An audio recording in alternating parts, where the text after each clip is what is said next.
ये हम अब टेस्टिंग डिफरेंसेस बिटवीन मीन्स, इससे पहले ये हम जो चैप्टर 9 पढ़ रहे हैं इसमें हम आपके पॉपुलेशन के जो मीन्स होंगे, दो पॉपुलेशन के मीन्स μ1 और μ2, उसके डिफरेंस के बारे में टेस्ट हम कर रहे हैं।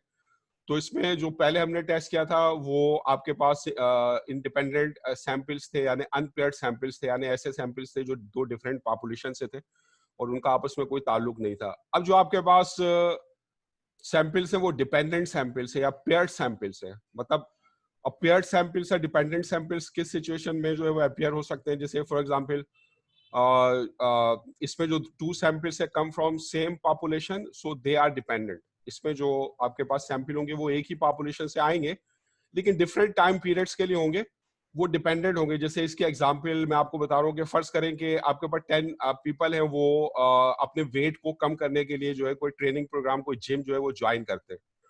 तो अब यह कि जिम ज्वाइन करने से पहले उनका वेट क्या था, जिम ज्वाइन करने से पहले उसका वेट, एक वेट तो वो है आपके पास, और जिम ज्वाइन करने के बाद लेट्स से 3 महीने तक उन्होंने जिम में ट्रेनिंग करी, तो 3 महीने के बाद आफ्टर ट्रेनिंग जो है आपके पास उनका वेट जो है वो कितना है। तो यहाँ पर ये जो आपके पास 10 पीपल हैं, इसमें एक ही आपके पास सैंपल है, लेकिन फर्क किस चीज का है? एक हम जो डेटा ले रहे हैं जिम ज्वाइन करने से पहले का, और एक डेटा ले रहे हैं जिम ज्वाइन करने के बाद का।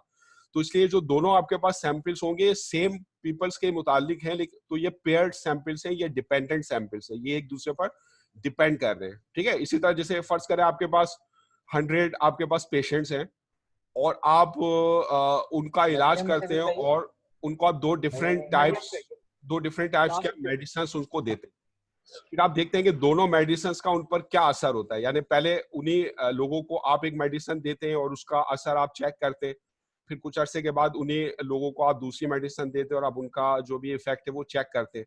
तो यहाँ पर आपके पास जो पीपल है वो सेम है, एक ही पॉपुलेशन से आ रहे हैं, तो लेकिन वो दो डिफरेंट मेडिसिन के लिए उनको टेस्ट किया जा रहा है। तो यहाँ पे भी जो आपके पास ये जो सैंपल्स होंगे, ये जो होंगे डिपेंडेंट होंगे। तो समझ में आ रहा है किन सिचुएशंस में जो है वो सैंपल जो है वो डिपेंडेंट होंगे। अगर फर्स्ट दोबारा से क्लियर नहीं हो रहा है डिपेंडेंट सैंपल्स में आपके पास जो भी ऐसे सैंपल जो एक ही पॉपुलेशन से आ रहे हो, लेकिन उसमें हम दो डिफरेंट टाइम पीरियड के लिए, दो डिफरेंट चीजों के लिए हम उनको टेस्ट कर रहे हो। जैसे इसके एग्जांपल आपके पास है कि अब 10 पीपल्स का वेट, 10 पीपल्स हैं वो एक जिम को ज्वाइन करते हैं, तो अब वही 10 पीपल हैं। अब एक हम पॉपुलेशन उनके लिए एक हम जो है डेटा लेते हैं, उनका वेट मालूम करते हैं जिम ज्वाइन करने से पहले, और फिर 3 महीने तक वो ट्रेनिंग करते हैं और फिर हम उनका वेट मालूम करते हैं जिम ज्वाइन करने के बाद। तो दोनों मतलब जिसमें दो का डेटा हो सर, जी, जिसमें दो डेटा होंगे, दो डेटा होंगे ना, एक तो जिम ज्वाइन करने से पहले होगा और एक जिम ज्वाइन करने के बाद होगा। लेकिन ये जो दोनों डेटा है, क्या ये मुख्तलिफ अफराद के बारे में होगा, ये एक ही या एक सेम पर्सन? एक ही है, सेम पर्सन। वही 10 पीपल जैसे ज्वाइन कर रहे हैं, तो वेट बिफोर ज्वाइनिंग और वेट आफ्टर ज्वाइनिंग, तो जाहिर है कि वो इसके अंदर जो पीपल्स तो सेम है।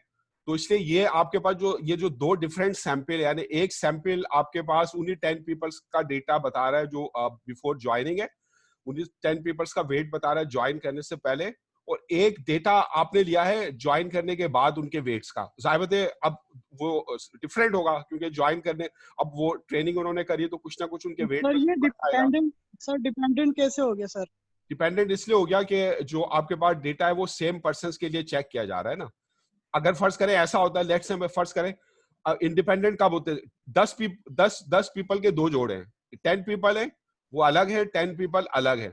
अब एक 10 पीपल जो है वो जिम ज्वाइन करते हैं, दूसरे जो 10 पीपल है वो जिम ज्वाइन नहीं करते। अब 3 महीने तक हम जिन्होंने जिम ज्वाइन किया, हम 3 महीने तक उनको टाइम देते हैं।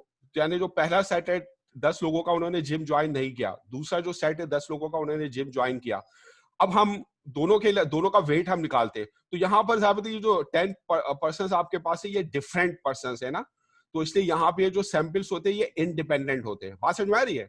यानी अगर डिफरेंट 10 पीपल के लिए आप डेटा निकालेंगे तो वो जो होगा इंडिपेंडेंट सैंपल्स होंगे, वो एक दूसरे पर डिपेंड नहीं कर रहे, वो दो डिफरेंट पॉपुलेशन है। लेकिन अगर सेम 10 पर्सन हैं और फिर आप उनका वेट निकालते हैं जिम ज्वाइन करने से पहले और जिम ज्वाइन करने के बाद, बात समझ में आ रही है? तो फिर यहाँ पर ये जो सैंपल्स आपके पास होंगे ये डिपेंडेंट होंगे। तो फर्क क्लियर हो रहा है इंडिपेंडेंट सैंपल्स का और डिपेंडेंट सैंपल्स का। जैसे फर्ज करें कोई फर्म है, उसके एम्प्लॉइज हैं, लेट्स से वो 20 एम्प्लॉइज हैं, 20 एम्प्लॉइज को पहले वो एक ट्रेनिंग प्रोग्राम देकर जो है देखते हैं कि वो 3 महीने में या 4 महीने में उनकी सेल्स कितनी होती है, एवरेज सेल्स निकाल लेते हैं।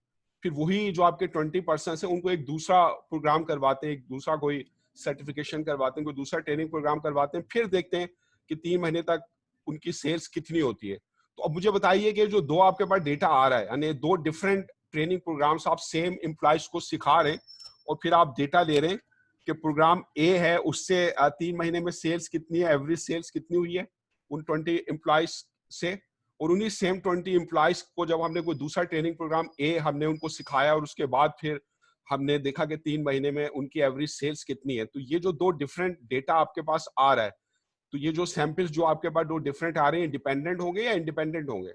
बताएं, डिपेंडेंट होंगे या इंडिपेंडेंट होंगे? बात क्लियर है? हेलो, आवाज आ रही है? हेलो, हाँ हेलो, आवाज आ रही है नहीं आ रही? सर जी आ सर, रही जी है। सर। हाँ, तो मैं आपसे आ रही पूछ रहा हूँ कि अगर 20 एम्प्लॉयज को एक फर्म जो है, सर आपकी स्क्रीन नहीं आ रही सर। हाँ एक मिनट, सर Screen बंद 20 होगी। या 10 20 20 या 10 20 एम्प्लॉयज को जो है एक फर्म जो है दो डिफरेंट प्रोग्राम्स करवाने के बाद उनकी सेल्स फाइंड आउट करती है। तो अब ये जो दो सैंपल्स आपको मिल रहे हैं, डिपेंडेंट होंगे या इंडिपेंडेंट होंगे? बताएं मुझे। हेलो, डिपेंडेंट होंगे या सर इंडिपेंडेंट? रिपीट सर, सवाल रिपीट करें सर। मतलब एक फर्म 20 एम्प्लॉइज को दो प्रोग्राम जो है वो उससे गुजारती है, यानी एक प्रोग्राम है उन्हें सिखाती है, फिर उनकी सेल्स मालूम करती है, फिर एक दूसरा ट्रेनिंग प्रोग्राम बी उन्हें सिखाती है और उनकी सेल्स मालूम करती है। सेम 20 एम्प्लॉइज हैं, लेकिन उनको दो दो डिफरेंट प्रोग्राम्स ट्रेन करने के बाद उनकी सेल्स, हम एवरेज सेल्स मालूम करते हैं। तो अब ये दो डिफरेंट सैंपल्स हैं हमारे पास, दो डिफरेंट ट्रेनिंग प्रोग्राम्स के लिए, लेकिन ये जो आप जो सैंपल्स आपके पास हैं या जो डेटा आप कैलकुलेट कर रहे हैं वो सेम 20 एम्प्लॉइज के लिए कैलकुलेट कर रहे हैं, ठीक है? तो अब ये सर जो डिपेंडेंट है सर, डिपेंडेंट। ये डिपेंडेंट होंगे आपके पास सैंपल। डिपेंडेंट हो गया ना सर, अगर सेम अब एम्प्लॉइज हैं तो। इसी तरह फर्ज करें कि लेट से आपके पास ऑयल है, कोई फ्यूल है आपके पास, और उसको हम लेट से 50 डिफरेंट कार्स के लिए फ्यूल ए यूज करवाते हैं, फिर उनका हम एवरेज माइलेज देखते हैं, और फिर एक दूसरा हम फ्यूल बी है वही सेम कार्स को हम वो यूज करवा के उसका एवरेज माइलेज देखते हैं। तो ये भी आपके पास जो सैंपल्स होंगे आपके पास दो डिफरेंट सैंपल्स है, डिपेंडेंट सैंपल्स होंगे। तो समझ गया ना डिपेंडेंट सैंपल्स कब होंगे? तो अब आ जाए, अब हमने अगर दो हमारे पास डिपेंडेंट सैंपल्स यानी ये पेयर्ड सैंपल्स हैं, ठीक है? तो ये जो इंडिपेंडेंट सैंपल्स होते हैं वो अनपेयर्ड सैंपल्स होते हैं, जिसको आप पहले केस में कर चुके हैं। तो अब उसमें हम testing differences between means for dependent samples. तो अब इसमें ये जो सिचुएशन है ये आपके पास आसान है, क्योंकि इसमें जो सैंपल साइजेस हैं वो सेम है आपके पास, यानी N1 और N2 वो सेम है, तो उसको हम सिंपली N से डिनोट करेंगे। इंडिपेंडेंट सैंपल्स होते हैं या दूसरे केसेस होते हैं तो उसमें सैंपल साइजेस जनरली डिफरेंट होते हैं, लेकिन यहाँ पे सैंपल साइजेस सेम है तो उसको आपने N ले लिया है। अब इसके अंदर हम किस चीज में इंटरेस्टेड है? हम इस चीज में इंटरेस्टेड है कि जैसे वेट की मिसाल थी कि वो जिम ज्वाइन किया था, तो जिम ज्वाइन करने से पहले वेट और जिम ज्वाइन करने के बाद जो वेट है, क्या उसमें जो डिफरेंस है वो सिग्निफिकेंट है या नहीं? अगर उसमें डिफरेंस सिग्निफिकेंट है तो इसका मतलब ये हुआ कि जिम ज्वाइन करने से उनको फायदा हुआ, उनका वेट कम हो गया। लेकिन अगर उसमें डिफरेंस जो है जिम ज्वाइन करने से पहले और जिम ज्वाइन करने के बाद वेट में इतना कोई खास फर्क नहीं आया, तो इसका मतलब ये होगा कि जिम ज्वाइन करने का कोई फायदा नहीं हुआ। तो उसके अंदर जो इंपॉर्टेंट चीज है जो हम कंसीडर करेंगे, जो इंपॉर्टेंट स्टेटिस्टिक्स है, जो सैंपल स्टेटिस्टिक्स है, वो आपके पास ये नहीं होगा कि जिम ज्वाइन करने से पहले वेट क्या था या जिम ज्वाइन करने के बाद वेट क्या था, बल्कि ये होगा कि डिफरेंस बिटवीन पेयर्ड वैल्यूज, पहले और बाद में जो वैल्यूज है उनमें डिफरेंस कितना है, तो उसको हमने एक्स से डिनोट करेंगे। तो एक्स क्या है यहाँ पे? जो हमारा सैंपल स्टेटिस्टिक्स है, जो हमारा रैंडम वेरिएबल है, वो आपके पास है डिफरेंस बिटवीन पेयर्ड वैल्यूज। तो अब क्योंकि जब हम डिफरेंस निकालेंगे तो हमें जस्ट एक सिंगल डेटा मिल जाएगा, तो इस तरह so it converts into one sample hypothesis test problem about x. तो हमारी जो प्रॉब्लम होगी वो जो वन सैंपल वाली जो हाइपोथेसिस टेस्ट प्रॉब्लम है उसमें कन्वर्ट हो जाएगी, क्योंकि हम डिफरेंस ले रहे हैं तो हमें एक सैंपल या एक सैंपल वैल्यू मिलेगी। तो फिर हम इसका टेस्ट उसी तरीके से करेंगे जिस तरह हमने चैप्टर 8 में किया था, जहां पर हम जो है एक सैंपल वाला हाइपोथेसिस टेस्ट करते हैं। ठीक है, तो सिंपली हमारी प्रॉब्लम सब सिंपल हो जाएगी, ये सबसे सिंपल केस हो जाएगा आपके पास। तो फिर अब हम इसकी जैसे एग्जांपल देखते हैं। अब जैसे फॉर एग्जांपल ये आपके पास जो है एक्सरसाइज 9.3 है। तो क्योंकि मीटिंग खत्म होने वाली है, तो यहाँ पर जो मैं इसको खत्म करके फिर मैं जो नई मीटिंग है आपके पास, मैं फिर उसको करता हूँ। तो फिर आप